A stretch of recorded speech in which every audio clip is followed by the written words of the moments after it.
Welcome back, everybody. Mountain Connections. All parents and even kids, if you're not at school, which you should be, but all parents will want to pay attention to this next conversation coming up. It is a huge impact, a huge topic that's going on right now. We're talking kids and technology, and here to help deep dive into this topic from Nexus IT, we have Travis and Earl. So thank you two for coming on this Hey, thanks for having us. Appreciate it. So this is something I'm super excited to talk about, kids and tech, because I feel like when I was a kid, that's when technology was first starting to kind of take a stride. Like the first iPhone came out when I was a sophomore in high school, so I've seen technology kind of start to take over. Technology is now being implemented everywhere with kids. So the first thing I'm going to ask, and we can just kind of have a roundtable topic on this. Sure. Screen time. What is a healthy amount of screen time? What's a bad amount of screen time? Very good. And maybe before even diving into that, I would just preface and say, you see trends now, and if you're traveling in airports or you're simply hanging out in shopping, centers and stuff like that, kids are being given electronic devices at 6 months old, right? 9 months old, 18 months old, right? You see the parent hand their kid the phone and be like, "Here, honey, here's Pokemon Go. Be like, quiet. Just stop crying." Yeah. It's a babysitter. Totally. It is. Yeah, and certainly. Maybe there's nothing absolutely wrong with that, right? But there is scientific study that shows that too much screen time is unhealthy. Okay. And there's debate about how much is or isn't healthy, but somewhere potentially, for developing minds, somewhere in the neighborhood of 1 to at the max 3 to 4 hours a day of screen time, and we're talking about anywhere from 18 years, and under. Okay. But the reality, and they're starting to find now that there are kids that are 13, 14, 15, 16-year-olds that have neck problems now because they're spending so much of their time outside they get that hunchback because they're like going this, on, right? Yeah. There's a term I can't remember what it is. Something like they're getting like a tail or a horn growing on the back of their head. That's weird. But I mean, that's outside of the security risk, right? It's a health risk. Yeah, and I think that sometimes people don't realize is, when you're on your phone, it's weird to be like sitting like this, so like kids will start to hunch back and you start to get that. And so it's not only, sometimes a development risk, it's just physically you are harming yourself and you don't realize that. You're consistently having, even my own kids, they complain about, my neck hurts all the time. I'm like, get off your phone. Right. You're spending, and we have a generation where it's been extremely difficult to figure out how you manage this amount of screen time, right? And the thing is, the reality is, the time to set that properly with your kids is when they're smaller, right? Yeah. When they're teenagers, it's so hard to say, like, okay, you're spending 8 hours a day on your screen. So I'm lucky You've got to figure out how to, I'm pull lucky that enough back. to have my wife is very proactive with this, and so what she tells my kids, and I've got teenagers. My kids range from 12 to 18. I've got 4 of them. My wife says for whatever amount of time you spend on your phone, what she looks at every day, you need to spend 3 times that doing whatever your hobby is or your hobbies are, away from the screens. Right? And we're talking video games, we're talking TV, we're talking all that stuff, right? Not just the phone. Not just that. My son plays baseball, and so she tells me, listen, if you're going to spend 30 minutes, hanging out on Instagram, that's an hour and a half. You better have your bat, your glove. You better be out practicing, do whatever you need. So luckily, I'm lucky enough to have her kind of cracking the whip.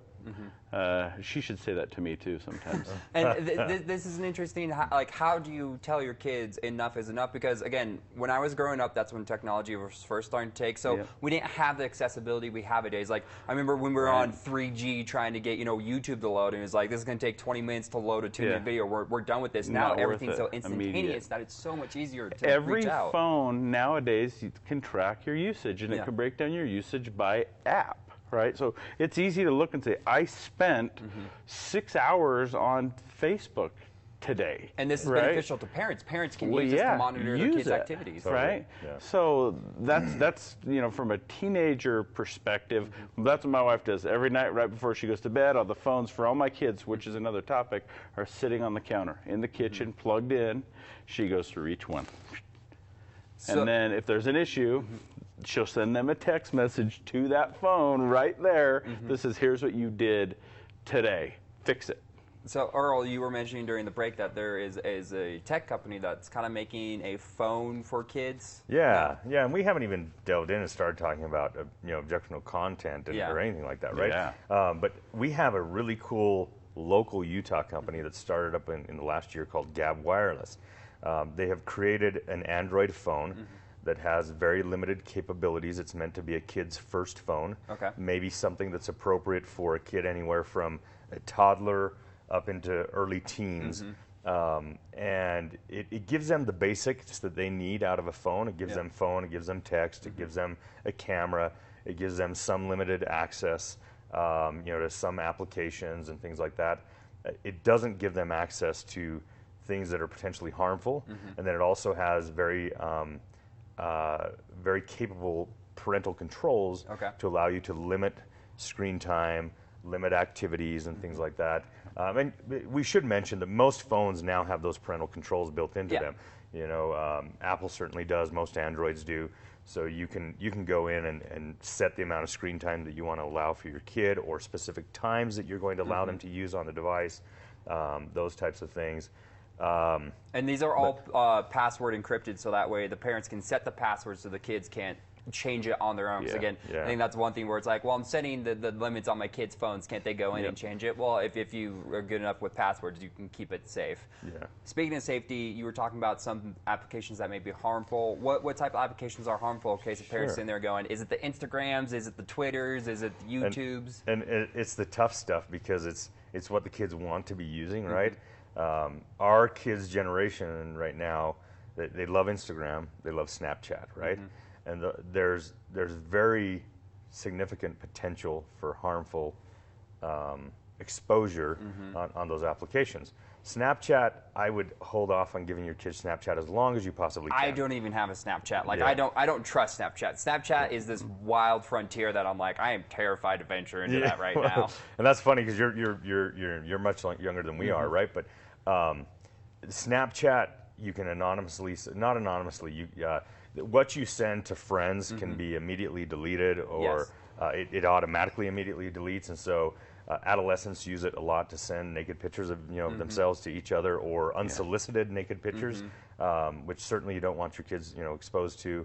Instagram, we were just talking, 14-year-old boys can certainly go find some very objectionable content on Instagram. Really easily. I mean, they can go find those Instagram influencers, and again, I think I want to preface this with, social media can be very beneficial. It can be a way to connect. It can be a way to reach out, but at the same time, I think it's teaching your kids how to use these apps to a productive level, right? Right. Well, I tell my kids, and I can't remember where I read it or heard it, but anything you post on social media, even if it was on Snapchat, you have to go with the mindset of it's going to be seen. It's going to be there forever too. Anything you post on the internet is there forever. It's not going to go away. It is there. Yeah, and I think you've keyed in on something pretty important here, Conrad, and that is that as parents, while there's a lot we can do, it's impossible to police everything, right? And there's also, a legitimate debate of how much should you police, right? At some point, you have to, turn the reins over to your kids and trust them as well. But you need to educate them.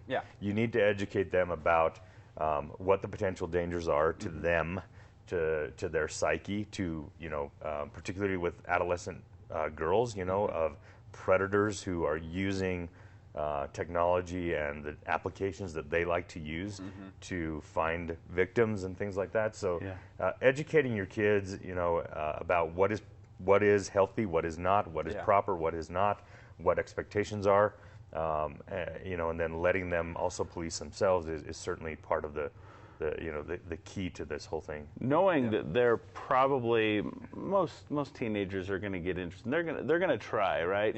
And so that conversation is probably the best thing you can do from a technology perspective to help them realize this may have lifelong circumstances. There was a study out on cheating in schools, right? And kids are now showing up at schools with literally a burner phone.